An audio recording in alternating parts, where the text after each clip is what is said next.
Salut Martin.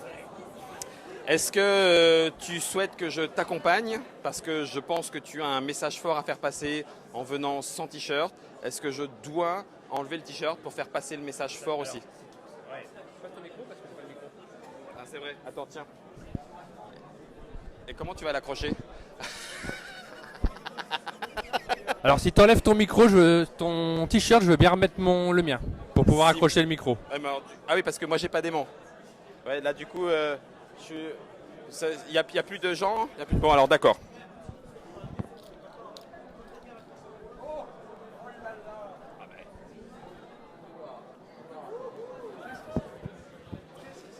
Donc du coup, en l'occurrence, quel est le message que tu as voulu faire passer avec cette absence de t-shirt?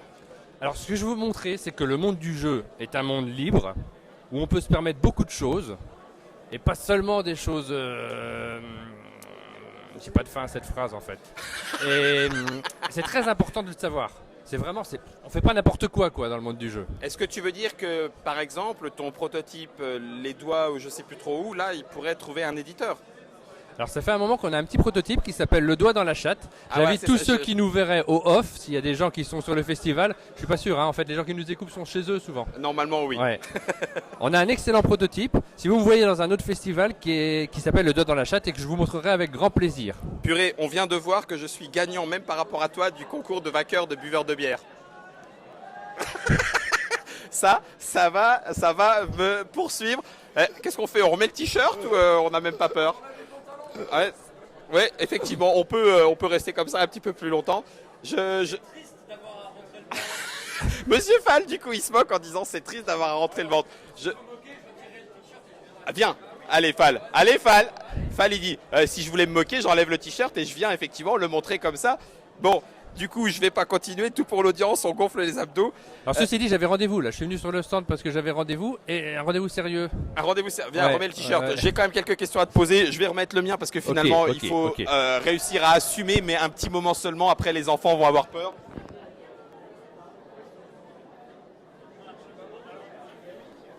Moi je suis capable. Le problème c'est les tabous des autres.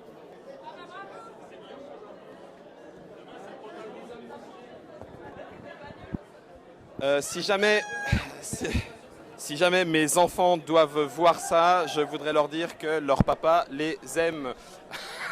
Ceci dit, il n'y a rien de choquant. Hein. Non, Même c'est le vrai. pantalon, je pourrais l'enlever avec plaisir. Le problème, c'est que les gens ont des tabous.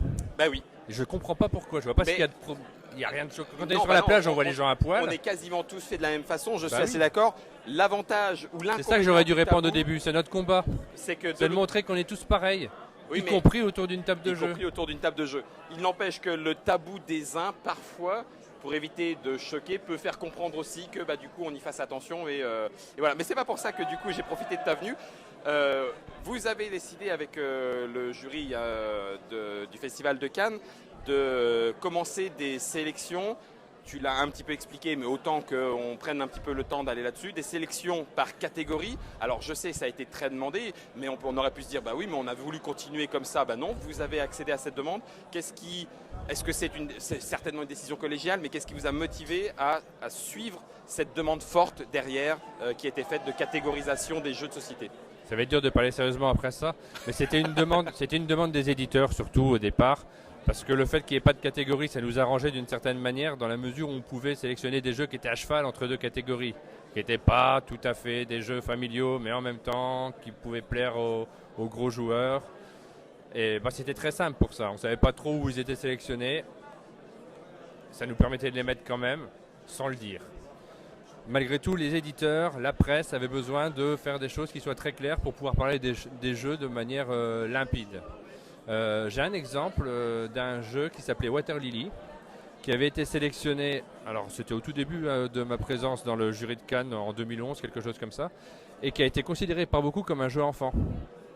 Parce qu'il était visuellement Des petites grenouilles voilà, qui sautent très dans les rigolo. temps, ça glisse. Et pour nous, c'est c'était plutôt champêtre. un jeu familial.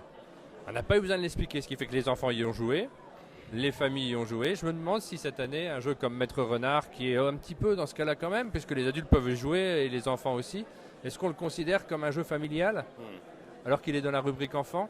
Alors. J'espère que c'est toujours le cas. Ouais. Mais bon, pour la presse, on voit bien que c'est un jeu de la rubrique enfant. Il a eu le prix en plus. Et c'est plus simple pour eux de communiquer autour du jeu. Alors du coup, ça vous a imposé de restreindre le nombre de jeux sélectionnés alors que c'était déjà compliqué de faire une sélection.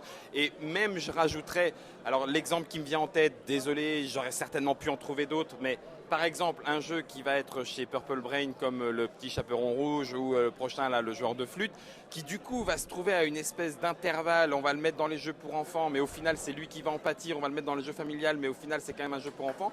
Est-ce que ça les exclut pas d'emblée ou non, c'est juste que on va être obligé de choisir la cible majeure ou principale, je ne sais pas une fois encore comment il faut le dire, du jeu, et puis tant pis, parce que ça permettra à la presse d'en parler de façon plus claire. Comment est-ce qu'on va gérer, ou comment est-ce que vous allez gérer ça? Alors on gère les choses très difficilement parce que chaque année il n'y a que 3 sélectionnés par prix, et puis on s'est battu pour essayer d'en avoir que 3 pour que le message soit clair.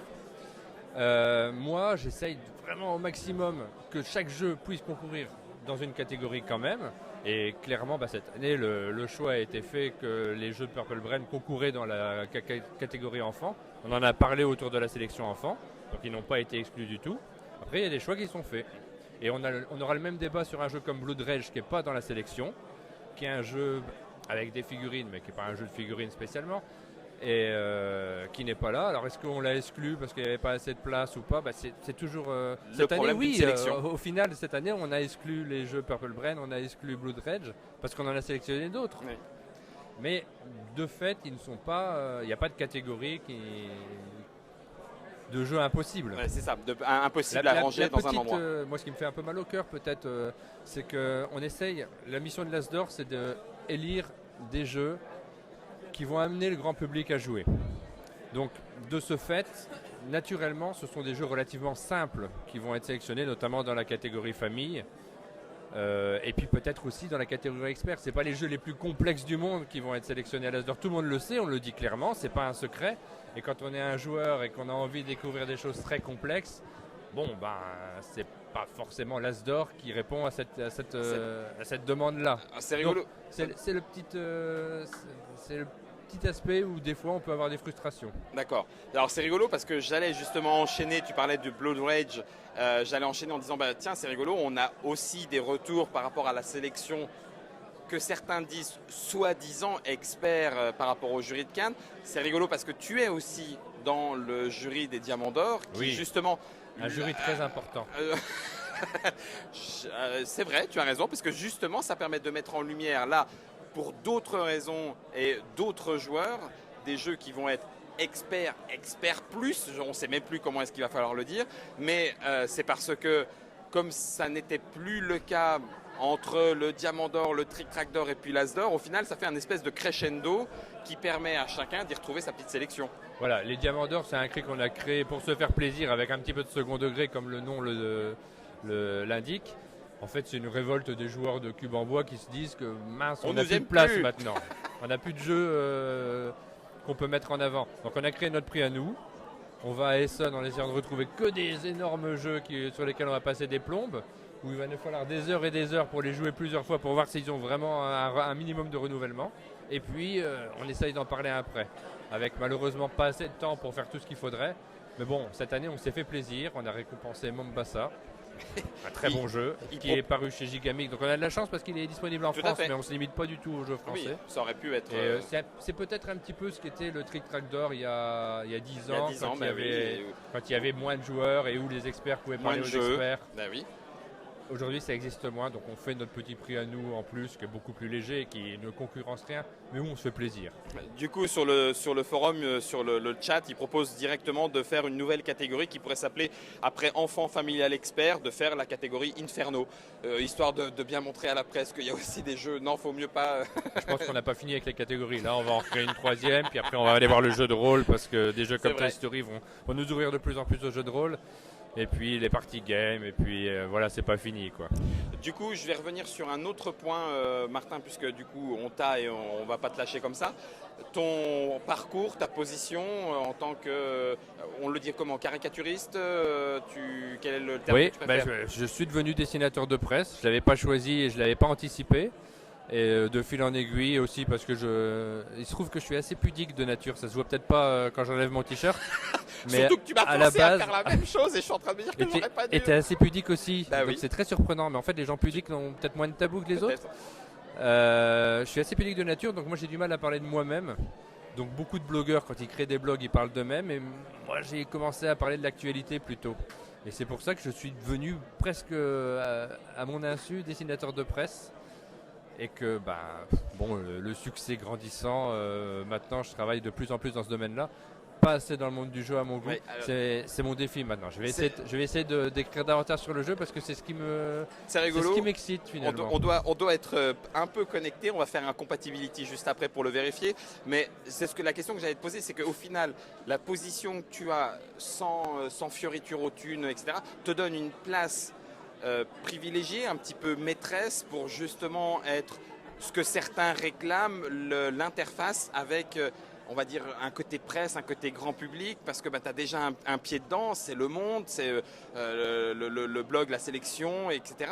Donc ça fait quand même de la responsabilité, mais au final en même temps ton travail de dessinateur de presse t'emmène un petit peu loin, il va falloir, tu as l'air d'avoir envie quand même de rester dans le monde du jeu, etc. Donc ça n'a pas l'air d'être facile à gérer tout ça. J'ai énormément de mal à le gérer, surtout en même temps, en ce moment.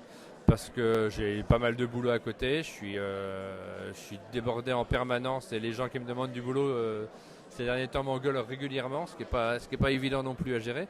Et en fait mon but, moi, ça serait de parler du jeu très régulièrement parce que j'adore ça. C'est complètement gratuit, je ne vais pas gagner d'argent par rapport à ça, mais j'ai l'impression qu'on n'en parle pas assez. Mais comme toute personne qui est passionnée par un domaine, on a envie de le promouvoir. Et je suis convaincu que une des manières les plus intéressantes pour le faire, c'est d'avoir accès aux médias, d'essayer de créer des rubriques régulières, et de leur montrer que le jeu ça intéresse beaucoup de monde et que c'est un domaine de passionnés. C'est ce qui a été fait dans le domaine des séries télévisées, par exemple sur des sites comme Le Monde et d'autres où il y a des spécialistes qui parlent de ça régulièrement et qui ont créé des rubriques. Donc je pense qu'il y a quelque chose à faire dans ce domaine-là. Le seul souci c'est qu'il y a peut-être quelque chose à faire, il n'y a pas de financement. Donc il faut créer ça gratuitement pendant un certain temps et j'en chie là. J'arrive pas à tout gérer, à la fois les finances et puis le temps libre. Alors c'est rigolo parce que vous êtes avec Monsieur Fall tous les deux membres du jury pour ce 30e festival international des jeux. Et du coup, Monsieur Fall, lui, il s'en cache pas non plus en disant mais c'est pas grave, on va s'en passer de la presse généraliste, ça a toujours fonctionné comme ça. Il y a des tas de sports qui sont finalement des sports dont on parle jamais et puis en même temps ils sont quand même pratiqués et tout, donc on va pouvoir s'en passer alors qu'au final, je veux dire c'est rigolo parce que vous êtes tous les deux du coup dans le jury avec ces deux approches un petit peu différentes par rapport à cette presse généraliste, au côté grand public. Et une fois encore, je ne sais pas quelle est la réalité qu'on peut mettre derrière le côté grand public, ces joueurs qui vont découvrir qu'il y a des jeux de société qui ne sont pas forcément les jeux qu'on retrouve dans des grandes surfaces. Au final, malgré tout, peut-être que ces deux approches vont permettre d'aller au même endroit. On vient de récupérer Quadropolis Trick Track. Et du coup, il m'a fait perdre. Merci, Mops. En fait, on n'a pas forcément une approche différente.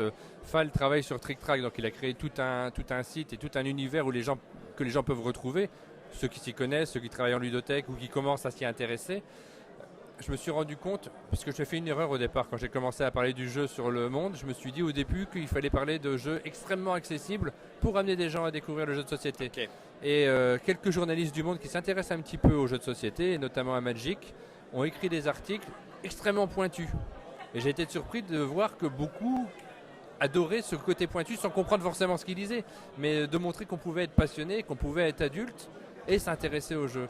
Donc je crois qu'on peut avoir la même démarche, le même regard sur le jeu de société sur des supports différents qui peut-être sont visités par des gens qui au départ ne s'y connaissent pas, parce qu'il y a aussi des gens qui ne s'y connaissent pas qui vont sur Trick Track, etc.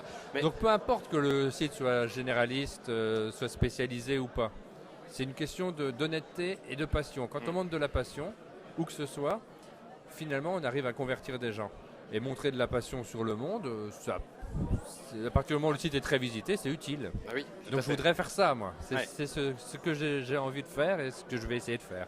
Il y a aussi une petite initiative, on va repartir là-dessus, puis on s'étendra peut-être pas au-delà, à moins qu'il y ait des questions à poser. Il y a eu une initiative aussi de la part d'éditeurs à dire eh ben, peut-être qu'il va falloir qu'on se rassemble pour justement avoir une plus grande peut-être force, un plus grand impact. Je crois que tu as fait partie, tu as en tout cas été à certaines des réunions de ces éditeurs qui voulaient fonder un syndicat, un collectif. Moi, j'en ai entendu parler, mais après je ne suis pas rentré spécialement dedans. Moi je suis convaincu qu'il y a un boulot des passionnés à faire qui ne doivent pas être celui des éditeurs. C'est deux domaines différents et j'ai toujours poussé les blogueurs à essayer de se développer au maximum parce que finalement les passionnés ne doivent pas être poussés ou ne doivent pas avoir des raisons financières. Ce que font les éditeurs à côté, c'est autre chose. Ils peuvent développer des choses et je ne maîtrise pas du tout quels sont les leviers. Mais parler du jeu, ça doit être libre et oui. Complètement détaché de ça. Ouais. Même si y a d'autres créations, on en parlera peut-être sur Trick Track aussi, d'autres créations d'entités ont envie de pousser le jeu de société et les démonstrations qu'on a en faire en disant mais regardez, c'est quand même vraiment un produit culturel et ça rejoint un petit peu ce que tu disais tout à l'heure, c'est parce qu'il va y avoir peut-être des sociologues, des psychologues qui vont s'y intéresser, faire un travail de recherche dessus, que des gens vont se dire ah mais finalement le jeu c'est sérieux mais pas dans le sens il faut y jouer que sérieusement, etc. Mais il y a réellement beaucoup plus que simplement le jeu derrière le jeu. Voilà, et ça s'il y a des éditeurs qui peuvent le travailler et le mettre en avant, ça serait formidable. Et certains le font comme Régis Bonnecet et d'autres quand ils vont développer le graphisme, quand ils mettent le nom de l'illustrateur bien visible sur la boîte, ils mettent en avant cet aspect culturel. Et les éditeurs français le font très bien de manière générale. Et nous, toi et moi qui parlons du jeu, on essaye de mettre ça en avant, mais c'est deux approches qui sont différentes. Oui, de ma maigre place quand même. Cela dit, dernière petite question, et là on va repartir côté un petit peu gamer. On arrive au bout de cette première journée sur Cannes. Je ne sais pas si tu as eu le temps de te trimballer un petit peu et de regarder, de jouer même à quelques jeux et tout. Allez, je sais que c'est la question piège parce que je déteste qu'on me la pose, mais un petit trio, un petit jeu coup de cœur, 1, 2, 3, 3, 4, j'en sais rien, peu importe, quelque chose qui t'a fait flasher, que tu n'avais pas vu venir, que tu as pu essayer en disant hey, c'est assez cool et voilà, enfin bon voilà, bref, le petit coup de cœur de la journée ou les deux ou les trois. Alors sur la journée, j'ai peut-être pas encore de coup de cœur, je vais pas en sortir un sans raison. D'accord. Dans les jeux qui vont arriver, j'adore Codenames, faut foncer dessus. Il n'est pas présenté ici, mais vraiment c'est très très bon. Ah si, il y a Sherlock et Watson. Watson et Holmes. Ah oui, Watson chez et Holmes. Starry. Ah ça j'adore. Ouais, ça a l'air terrible. J'ai été lamentable sur la partie démo qu'on a fait, mais je savais déjà en arrivant que j'adorerais. Que tu adoreras. Ouais. Et que tu adorerais. Ça c'est un jeu qui mélange le côté recherche et en même temps le côté enquête. Et puis en même temps le côté compétitif avec un petit jeu pas très très long puisqu'on est dans moins d'1 heure. Mais c'est génial, vraiment. Tu es en liste, Martin ? Tu as fait du jeu de rôle ? J'ai pas le temps, mais pas le temps. J'aimerais bien, mais j'ai pas le temps non plus. Ouais. Je vais demander à Fall, on sait jamais, faire un petit mash-up avec Martin Wittberg, ça pourrait être drôle. Si on pouvait rapprocher Orléans de chez moi aussi, là ça serait plus possible. Ça serait top. Sinon ça va être compliqué, je crois. Ça marche, impeccable. Je ne sais pas encore si on va continuer le live, je ne sais pas encore si vous avez des questions, si vous avez envie qu'on parle d'autre chose. En tout cas, Martin, pour deux raisons. Pour m'avoir fait me déshabiller de mon t-shirt. Je suis très fier. Oui, voilà, exactement. Un grand merci. C'est con, mais on s'en rappellera finalement. Je pense qu'on et encore longtemps. Je ne sais pas s'il y a eu des captures d'écran de fête, mais si c'est le cas, ça va se vendre à prix. Ça va se vendre à prix d'or. Je crois que notre réputation, Martin, est faite. Un grand merci à toi. Merci à toi. Au débeauté, d'être venu sur le Canap Week nous en parler. Merci aussi, alors là c'est plutôt en mon nom perso, donc ça ne veut rien dire de plus que ça pour le boulot qui est du coup fait, parce que oui, comme tu le dis, ça demande des déchirements, de choix entre le boulot, la passion, le temps que ça peut prendre sur son temps perso, et on sait tous les passionnés qui sont sur Trick Track le savent, que cette passion c'est chouette, on en vise, mais que ça demande aussi parfois du temps ou des petits combats entre guillemets pour le porter haut et fièrement. Donc merci Martin. Je te laisse le mot de la fin. Merci pour ton merci. Voilà, ça sera le mot de la fin de Martin.